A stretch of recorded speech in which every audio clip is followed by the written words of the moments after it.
ವಿಜ್ಞಾನ ಸಾಹಿತ್ಯ ಮತ್ತೆ ಬರಲಿಕ್ಕೆ ಶುರುವಾಗಿದ್ದು 60 ವರ್ಷಗಳ ನಂತರ. ನಾನೇನ್ ಮಾತಾಡ್ಬೇಕು ಅದನ್ನೆಲ್ಲ ನನ್ನ ಅನುಭವದಿಂದ ಹೇಳ್ಬೇಕು. ಇಲ್ಲಿ ನನ್ನ ಸಾಹಿತ್ಯ ಅಲ್ಲ, ವಿಜ್ಞಾನ ಸಾಹಿತ್ಯ ಮತ್ತು ಸಂವಹನಕಾರ. ನಾನೊಬ್ಬ ಆಕ್ಟಿವಿಸ್ಟ್. ಅನ್ನೋದಕ್ಕೆ ಮುಂಚೆ ಸ್ವಲ್ಪ ವಿಜ್ಞಾನ ಸಾಹಿತ್ಯ ಶುರುವಾದಂತ ಕಾಲಘಟ್ಟವನ್ನು ಸ್ವಲ್ಪ ನೆನಪಿಸ್ಕೋಬೇಕು. ಈ ವಿಚಾರದಲ್ಲಿ ನಮ್ಮ ವಿಜ್ಞಾನ ಪರಿಷತ್ ಪ್ರಕಟಿಸಿರ್ತಕ್ಕಂಥ ವಿಜ್ಞಾನ ಪುಸ್ತಕನ ಸುಮ್ಮನೆ ತಿರುಗ್ತಾ ಇದೆ. ಅನಂತರಾಮ್ರವರು ಮತ್ತೆ ನಮ್ಮ ಮೇಡಮ್ ಅವರು ಶ್ರಮದಿಂದ ಬಂದಂತ ಕನ್ನಡ ವಿಜ್ಞಾನ ಸಾಹಿತ್ಯದ ಆದ್ಯ ಪ್ರವರ್ತಕರು ಅಂತ ಒಂದು ದಾಖಲಾಗಿದೆ. ಬೆಳ್ಳಾವೆ ವೆಂಕಟನಾರಾಯಣಪ್ಪನವರು, ನಂಗಪುರಂ ವೆಂಕಟೇಶ ಅಯ್ಯಂಗಾರ್ ಅವರು, ಇವರಿಬ್ರು ಮೊಟ್ಟ ಮೊದಲ ಬಾರಿಗೆ ವಿಜ್ಞಾನವನ್ನ ಸಾಹಿತ್ಯವನ್ನ ಕನ್ನಡದಲ್ಲಿ ಪ್ರಾರಂಭಿಸಿದ ಗಳಿಗೆ.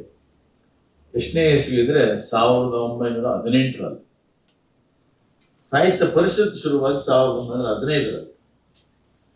ಆ 1915ರ ಸಾಹಿತ್ಯ ಪರಿಷತ್ತಿನ ಸಂಘಟನೆಯಲ್ಲೂ ಕೂಡ ನಮ್ಮ ಬೆಳ್ಳೆ ಅವರು ಪಾತ್ರ ಇದೆ. ಇವರು ಆಗ ಕೂತ್ಕೊಂಡೆ ಈ ಜನಸಾಮಾನ್ಯರಿಗೆ ಸಾಹಿತ್ಯವನ್ನ, ವಿಜ್ಞಾನ ಸಾಹಿತ್ಯವನ್ನ ಕೊಡಬೇಕು ಅನ್ನೋ ಒಂದು ವಿಶೇಷವಾದ ಆಸಕ್ತಿಯಿಂದ ಅವ್ರು ಪಟ್ಟ ಪರಿಶ್ರಮ ಇದೆಯಲ್ಲ, ಆ 2 ಸಂಪುಟಗಳನ್ನ ನೋಡಿದ್ರೆ ಗೊತ್ತಾಗುತ್ತೆ. ವಿಶೇಷ ಅಂದ್ರೆ ಆ ಸಂಪುಟಗಳನ್ನ 2 ಸಂಪುಟ ಬಂದಿದೆ. ಅದನ್ನ ಅದೇ ಆ ಪದಗಳಲ್ಲಿ ಆ ಅಕ್ಷರಗಳನ್ನೇ ಡಿಸ್ಟರ್ಬ್ ಮಾಡ್ದಂಗೆ ಇಟ್ಕೊಂಡಿದೆ. ಅದು ವಿಶೇಷ. ಓದ್ತಾ ಇದ್ರೆ ಕುತೂಹಲದ ಘಟನೆಗಳು. ಅಂದ್ರೆ ಜನರನ್ನ ಮುಟ್ಟಬೇಕು ಈ ವಿಜ್ಞಾನ ಅನ್ನೋ ಒಂದು ಆಸಕ್ತಿ ಮತ್ತು ಹಂಬಲ ಅವರಿಬ್ರಿಗೆ ಇದ್ದಿದ್ದು ತುಂಬಾ ವಿಶೇಷ. ನನಗೆ 2-3 ಘಟನೆಗಳನ್ನ ನಾನು ನೆನೆಸ್ಕೊಳ್ತೇನೆ, ಚಿಕ್ಕದವು. ಹಾಲಿಗೆ ನೀರು ಬೆರೆಸಿದ ಪ್ರಯೋಗನ ಒಂದ್ ಕಡೆ ಹೇಳ್ತಾರ. ಹಾಲಿಗೆ ನೀರು ಬೆರೆಸಿದ ಹೆಂಗೆ ಹಿಡಿತೀರಾ ಅಂತ ಸುಲಭವಾಗಿ. ನಿಮ್ಗೆ ಯಾರು ಗೊತ್ತಾ? ಗೊತ್ತಿಲ್ಲ ನೋಡಿ, ಇವತ್ತಿಗೂ ಗೊತ್ತಿಲ್ಲ. ಅವ್ರು ತುಂಬಾ ಸರಳವಾಗಿ ಹೇಳ್ತಾರೆ. ಒಂದು ದಬ್ಬಳ ತಗೊಂಡು ಹಾಲೊಳಗೆ ಅದ್ದಿ ಆ ಹನಿ ಡ್ರಾಪ್ ತುದಿಲಿ ನಿಂತ್ಕೊಂಡ್ರೆ ಅದು ಗಟ್ಟಿ ಹಾಲು. ಈ ತರದ ಘಟನೆ ಇರ್ಬೋದು. ಇನ್ನೊಂದು ಇರುವೆಗಳ ಆಲೋಚನಾ ಶಕ್ತಿ ಅಂತ ಇನ್ನೊಂದು ಲೇಖನ ಓದಿದೆ. ನಮ್ಗೆ ಆಶ್ಚರ್ಯ ಆಗುತ್ತೆ, ಈ ಇರುವೆಗಳ ಆಲೋಚನಾ ಶಕ್ತಿ ಇತ್ತ ನಿಜಕ್ಕೂ ಅಂತ. ಒಬ್ಬ ಪ್ರಾಣಿ ಶಾಸ್ತ್ರಜ್ಞ ಒಂದು ಪಕ್ಷಿಗಳ ಬಗ್ಗೆ ಅಧ್ಯಯನ ಮಾಡಕ್ಕೆ ಒಂದು ಗೂಡು ಕಟ್ಟಿ, ಒಂದು ಅಟ್ಟಣಿಕೆ ಕಟ್ಟಿ ಅಲ್ಲಿ ಕಾಳಲ್ಲಿಟ್ಟು ಪಕ್ಷಿಗಳನ್ನ ಅಧ್ಯಯನ ಮಾಡ್ತಿರ್ಬೇಕಾದ್ರೆ ಇರುವೆಗಳು ಬರ್ತಾ ಇರ್ತಾವೆ. ಇರುವೆಗಳು ಕಾಳು ತಿನ್ನಕ್ ಬರ್ಬೇಕಾದ್ರೆ ಇರುವೆಗಳನ್ನ ಹೆಂಗೆ ನಾನು ಅವಾಯ್ಡ್ ಮಾಡಬೇಕು ಅಂತ ಹೇಳಿ ಏನ್ ಮಾಡ್ತಾರೆ, ಒಂದು ಆ ಇರುವೆಗಳನ್ನ ನೋಡ್ಬಿಟ್ಟು ಆ ಇರುವೆಗಳು ದಿನ ದಡಿ ಮೇಲೆ ಹತ್ತಿ ಇಳಿಯೋದು ನೋಡ್ತಾ ಇರ್ತಾರೆ. ಒಂದು ದಿವಸ ಆ ಇರುವೆಗಳಿಗೆ ಆ ದಡಿಗಳಿಗೆ ಅಂಟನ್ನ ಗಮ್ ಅಂಟಿಸ್ಬಿಡ್ತಾರೆ. ಗಮ್ ಅಂಟಿಸಿದಾಗ ಇರುವೆಗಳು ಏನ್ ಮಾಡ್ತವೆ, ಒಂದು ಬ್ಯಾಚ್ ಮೇಲಿರುತ್ತೆ, ಇನ್ನೊಂದು ಬ್ಯಾಚ್ ಕೆಳಗಿರುತ್ತೆ. ಆ ಬ್ಯಾಚ್ ಮೇಲಿರ್ತಕ್ಕಂಥ ಒಂದು ಕಾಳನ್ನ ಕೆಳಗೆ ಎಸೆಯುತ್ತೆ, ಇನ್ನೊಂದು ಬ್ಯಾಚ್ ಅದನ್ನ ಪಾಸ್ ಮಾಡುತ್ತೆ. ಇಷ್ಟೇ ಅಲ್ಲ, ಈ ಅಂಟನ್ನ ಹೋಗಿ ಸಿಗಾಕೊಂಡ್ಬಿಡ್ತವೆ ಕೆಲವು ಇರುವೆಗಳು. ಅದಕ್ಕೆ ಏನ್ ಮಾಡ್ತವೆ ಅಂದ್ರೆ ಸಣ್ಣ ಸಣ್ಣ ಮಣ್ಣಿನ ಕಣಗಳನ್ನ ತಂದು ಅಂಟ ಮೇಲೆ ಅಂಟಿಸ್ತವೆ. ಹಂತವಾಗಿ ಆ ಅಂಟಿಸಿದಾಗ ಆ ಮಣ್ಣ ಮೇಲೆ ಅವರು ಮತ್ತೆ ಶುರು ಮಾಡ್ತಾರೆ ಜರ್ನಿ ಮಾಡಿ. ಇದನ್ನ ಅಧ್ಯಯನ ಮಾಡ್ತಾರೆ. ಮಗನ ಇದಕ್ಕೂ ಏನಾರು ಮಾಡ್ಬೇಕು ಅಂತ ಒಂದು ನೀರಿನ ಕಟ್ಟೆ ಕಟ್ಟಿ ಅಲ್ಲಿ ದಡಿನ ಇಟ್ಕೊಡ್ತಾರೆ. ಅದ್ರ ಮೇಲೆ ಪಕ್ಷಿ ಏನ್ ಮಾಡ್ತೇವೆ ಅಂದ್ರೆ ಆಶ್ಚರ್ಯ ಅಂದ್ರೆ, ಅಧ್ಯಯನ ಮಾಡ್ರಪ್ಪ, ಆ ಇರುವೆಗಳು ಸಣ್ಣ ಸಣ್ಣ ಅಗರವಾದ ಎಲೆಗಳನ್ನ ತಂದು ನೀರ್ ಮೇಲೆ ಹಾಕ್ತವೆ. ಆ ನೀರಿನ ಮೇಲೆ ಮತ್ತೆ ಇವು ಪ್ರಯಾಣ ಶುರು ಮಾಡ್ತಾರೆ. ಇದು ಒಂದು ಆಲೋಚನಾ ಶಕ್ತಿ ಇದ್ವಾ ಇಲ್ವಾ ಅನ್ನೋದು ನಂತರದ ಥಾಟ್ಸ್. ಈ ತರದ ಲೇಖನ ಇರ್ಬೋದು. ಆಮೇಲೆ ಇಂಡಿಯಾದಲ್ಲಿ ಸಿಕ್ಕುವ ಯುದ್ಧದ ಹೂವು ಅಂತ ಒಂದು ಆರ್ಟಿಕಲ್ ಇದೆ. ಇಂಡಿಯಾದಲ್ಲಿ ಸಿಕ್ಕುವ ಯುದ್ಧದ ಹೂವುಗಳು ಆ ಬುಲೆಟ್ಗೆ ಏನೋ ಒಂದು ಹೊಗೆ ಬರ್ದಂಗೆ ಒಂದು ಯಾವ ಕೆಮಿಕಲ್, ಆ ಕೆಮಿಕಲ್ ಅಥವಾ ಯಾವ್ದ್ರಲ್ಲಿ ಸಿಗುತ್ತೆ ಅಂದ್ರೆ ನಮ್ಗೆ ಹಿಪ್ಪೆ ಹೂವಿನಲ್ಲಿ ಸಿಗುತ್ತೆ. ಹಿಪ್ಪೆ ಮರ ನೋಡಿದ್ರು. ಸೊ ಈ ತರದ ಘಟನೆಗಳು ಬಹಳ ಅದ್ಭುತವಾದಂತ. ಆಮೇಲೆ ಅಕ್ಷರಗಳು ಹಂಗೆ ಇದಾವೆ. ನಾವು ಸಣ್ಣ ಸಣ್ಣ ನನ್ನ ಸಾ ಸೊನ್ನೆ ಬರೆದು ನಾ ಬರ್ತಾರೆ, ಸಾ ಸೊನ್ನೆ ನಾವು ಸಣ್ಣ ಸಣ್ಣ ಇದ್ರೆ ಸಣ್ಣ ಸಣ್ಣ ಅಂತ ಹೋಗ್ಬೇಕಾಗಿದೆ. ಈ ತರದ ಅಕ್ಷರಗಳು ನಿಜಕ್ಕೂ ಬಹಳ ದೊಡ್ಡ ವ್ಯಕ್ತಿತ್ವಗಳು. ಅಂದ್ರೆ ಅಲ್ಲಿಂದ ಶುರುವಾದಂತ ಜರ್ನಿ ಪಾಪ 2 ಸಂಪುಟ ತರೋಷ್ಟಿಗೆ ಸುಸ್ತಾಗ್ತಾರೆ. ಯಾಕಂದ್ರೆ ಅದು ಮಾಸ್ ಪತ್ರಿಕೆ, ಆಮೇಲೆ 3 ರೂಪಾಯಿನೇ ಇರುತ್ತೆ, ಅದಕ್ಕೆ ಸಬ್ಸ್ಕ್ರಿಪ್ಷನ್ ಯಾರು ಆಗಲ್ಲ, ನಿಲ್ಲಿಸ್ಬಿಡ್ತಾರೆ. ಅದಾದ್ಮೇಲೆ ವಿಜ್ಞಾನ ಸಾಹಿತ್ಯ ಮತ್ತೆ ಬರ್ಲಿಕ್ಕೆ ಶುರುವಾಗಿದ್ದು 60 ವರ್ಷಗಳ ನಂತರ 1978ರಲ್ಲಿ ಶುರುವಾಗೋದು ಬಾಲ ವಿಜ್ಞಾನ. ಈ ಬಾಲ ವಿಜ್ಞಾನ ಸಂಸ್ಥಾಪಕರು ಸೇತುರಾಮ್, ಮತ್ತೆ ನಮ್ಮ ಲಕ್ಷ್ಮಣರಾವ್, JR ಲಕ್ಷ್ಮಣರಾವ್, ಮತ್ತೆ ಕೃಷ್ಣ ಭಟ್, ಮತ್ತೆ ಬಳ್ಳೂರಿಗೆ ಅಮಾನಾಯ್ಕರು ಇದ್ರು ಟೀಮಲ್ಲಿ. ಅಮಾನಾಯ್ಕರು ಈ ತರದ್ರಲ್ಲಿ ಜೊತೆ ಎಚ್ ಎನ್ ಸಂಸ್ಥಾಪಕರ ಪಟ್ಟಿಯಲ್ಲಿ ಇದ್ದಂತವ್ರು ಶುರು ಮಾಡಿ ಅದು ಇಡೀ ಕರ್ನಾಟಕದ ಎಲ್ಲ ಶಾಲೆಗಳನ್ನ, ಕಾಲೇಜ್ಗಳನ್ನ ಮುಟ್ಟುವಂತ ಪ್ರಯತ್ನದಲ್ಲಿ ನಮ್ಮೆಲ್ಲರ ಪಾತ್ರ ಇದೆ. ಎಲ್ಲ ಒಟ್ಟಿಗೆ ಬಹಳ ಕಷ್ಟಪಟ್ಟಿದೆ. ಅಲ್ಲಿಂದ ಶುರುವಾದಂತ ಒಂದು ಸಣ್ಣ ಘಟಕದ ಸಂಚಾಲಕನಾಗಿ ನಾನು ಶುರು ಮಾಡಿದ್ದು 1988ನೇ ಇಸ್ವಿಯಲ್ಲಿ. ಸಣ್ಣ ಘಟಕ, ಅರಸೀಕೆರೆಯಲ್ಲಿ ಶುರುವಾದಂತ ಘಟಕ. ಅದಕ್ಕೆ ವಾರ್ಷಿಕ ಅನುದಾನ ಬರ್ತಿದ್ದು ವಿಜ್ಞಾನ ದಿನಾಚರಣೆಗಾಗಿ ಎಮೋ ಬರೋದು 100 ರೂಪಾಯಿ. ಆ 100 ರೂಪಾಯಿ ಒಳಗೆ ಶುರುವಾದಂತ ನಮ್ಮ ಜರ್ನಿ ಅದು ಲಕ್ಷಾಂತರ ರೂಪಾಯಿಗೆ ಹರಿದು ಆ ಜರ್ನಿಲಿ ಶುರು ಮಾಡಿದ್ದು. ಈ ಜರ್ನಿನ ಇದು ಒಂದು ಚಳುವಳಿ, ನಿಜವಾಗಿ ಆ ಜನರನ್ನ ಮುಟ್ಟುವಂತ ಚಳುವಳಿಗಳಾದಂತ ರೈತ ಚಳುವಳಿ ಇರ್ಬೋದು, ದಲಿತ ಚಳುವಳಿಗಳಿರ್ಬೋದು. ಅದರಷ್ಟೇ ಪ್ರಭಾವಿತವಾದಂತ ಇನ್ನೊಂದು ಚಳುವಳಿ ಅಂದ್ರೆ ಅದು ವಿಜ್ಞಾನ ಚಳುವಳಿ. ಆದ್ರೆ ಈ ವಿಜ್ಞಾನ ಚಳುವಳಿಯನ್ನ ಇತಿಹಾಸದಲ್ಲಿ ಯಾರು ಪ್ರಸ್ತಾಪ ಮಾಡಲ್ಲ. ಎಷ್ಟರ ಮಟ್ಟಿಗೆ ಅಂದ್ರೆ ಈ ವಿಜ್ಞಾನ ಚಳುವಳಿ ಮತ್ತು ವಿಜ್ಞಾನ ತಂತ್ರಜ್ಞಾನವನ್ನ ಜನರಿಗೆ ಮುಟ್ಟಿಸಲು ಎಷ್ಟು ಪ್ರಯತ್ನ ಮಾಡಬೇಕು ಅಷ್ಟು ಪ್ರಯತ್ನ ಮಾಡಿ. ಈ ಮುಟ್ಲಿಕ್ಕೆ ಸಾಧ್ಯ ಇಲ್ಲ ಅನ್ನೋ ಕಾರಣಕ್ಕೇನೆ ಜನರು ಅನಕ್ಷರಸ್ಥರಿದ್ದಾರೆ ಅನ್ನೋ ಕಾರಣಕ್ಕೆ ಸಾಕ್ಷರತಾ ಆಂದೋಲನದಲ್ಲಿ ನಾವು ಧುಮುಕಿದ್ವಿ.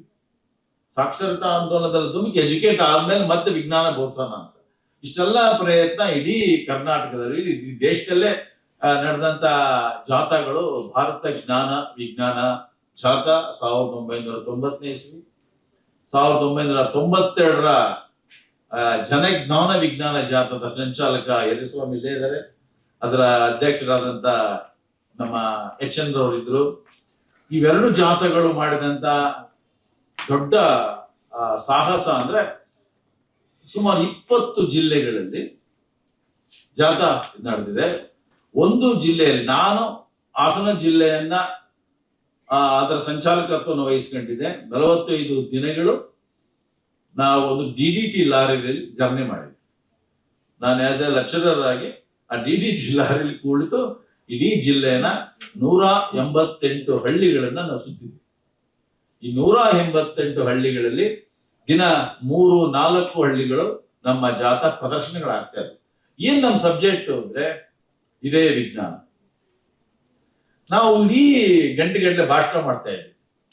ಪರಿಸರ ಅಂದ್ರೆ ಏನು, ನೀರಿನ ಸಮಸ್ಯೆ ಏನು, ಇದನ್ನೆಲ್ಲ ಭಾಷಣ ಮಾಡಬೇಕಾದ್ರೆ ನಮ್ಮ ಒಬ್ಬ ಗಾಯಕ ಗ್ಯಾರಂಟಿ ರಾಮಣ್ಣ ಅಂತ ನೀವು ಕೇಳಿದ್ರು.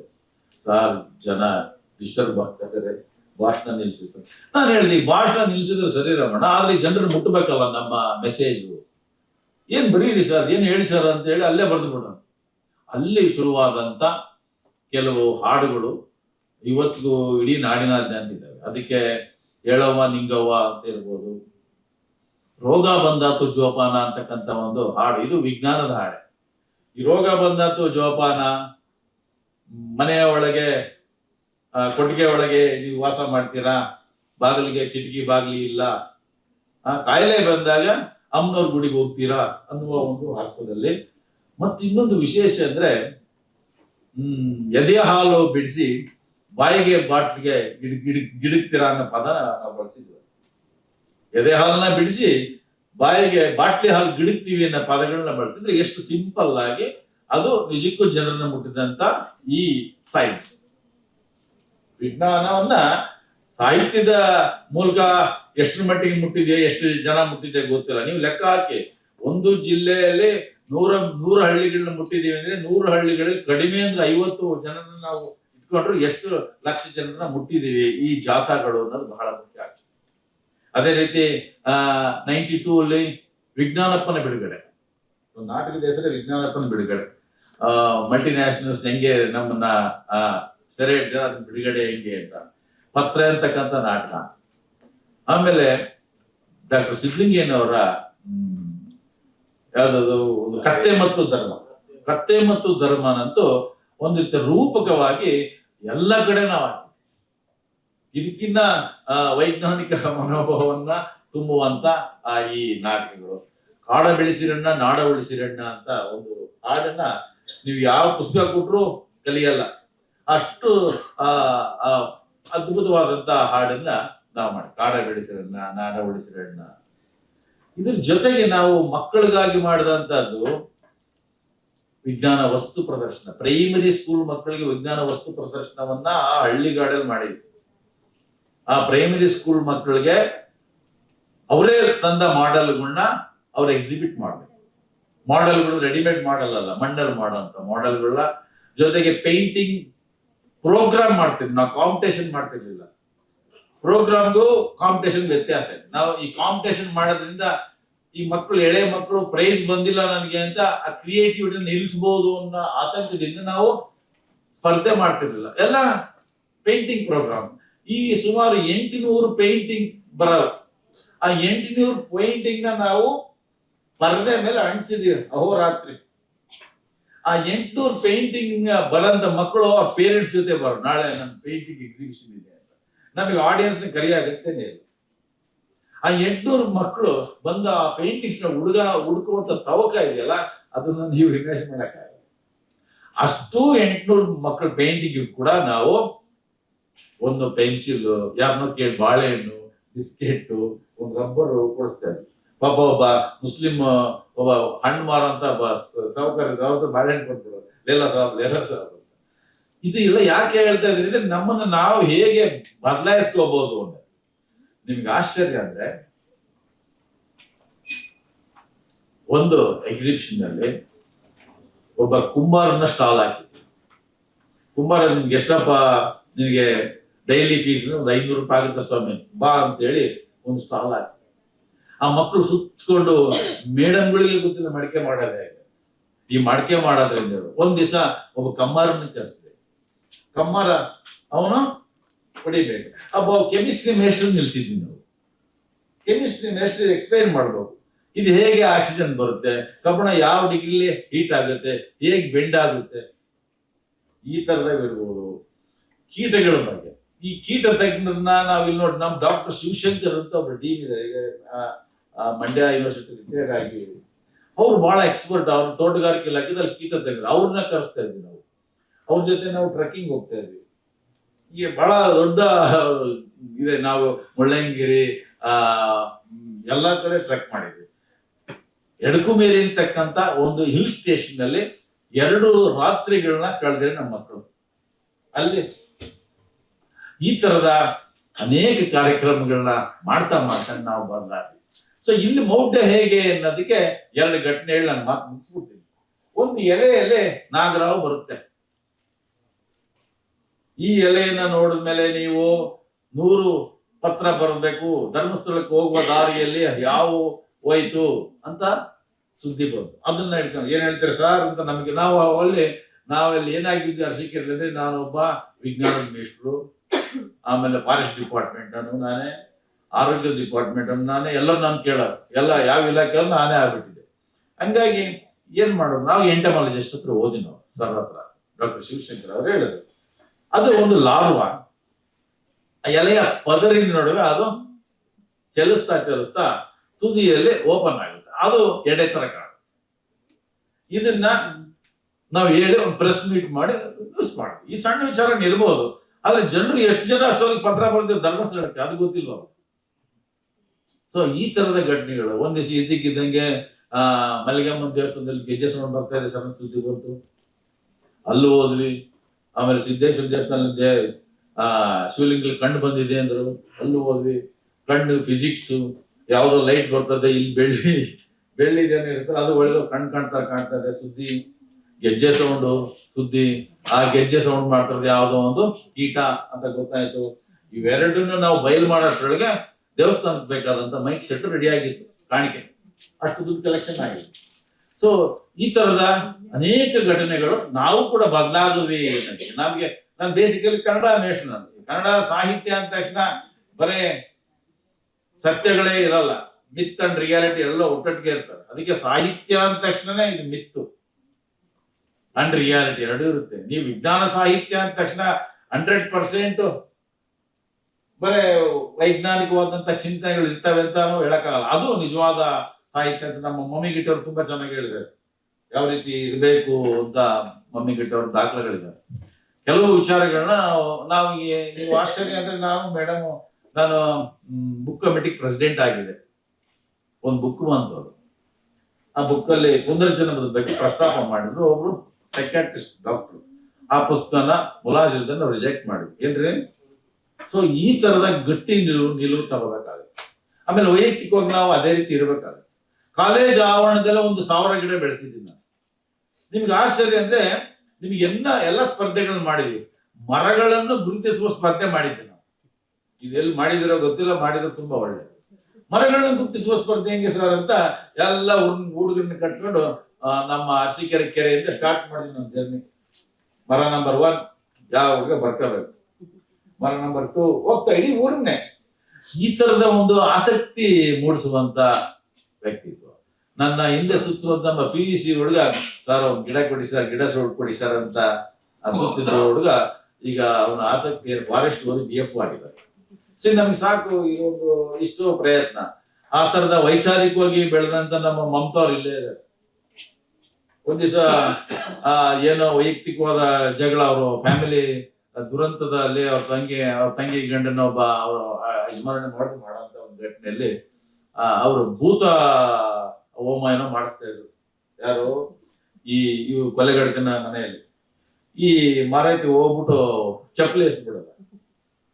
ಆ ಚಪ್ಪಲಿ ಹೋಗ್ಬಿಟ್ಟು ಅವ್ರು ಯಾರಿಗೋ ಬೀಳೋದು ಬಂದು ಯಜ್ಞಕುಂಡಕ್ಕೆ ಬಿದ್ದು, ಯಜ್ಞಕುಂಡಕ್ಕೆ ಚಪ್ಪಲಿ ಎಸೆದಂತ ಈ ಮಮತಾ ಕೊನೆಗೆ ಪಶ್ಚಾತ್ತಾಪ ಪಡೆದಾಗೆ ಆರಾಮಾಗಿದ್ದ ಕಾರಣ ಈ ಸೈನ್ಸ್ ಆಕ್ಟಿವಿಟೀಸ್, ವೈಜ್ಞಾನಿಕವಾಗಿ ಯೋಚನೆ ಮಾಡೋಂತ ಒಂದು ಬೆಂಬಲ.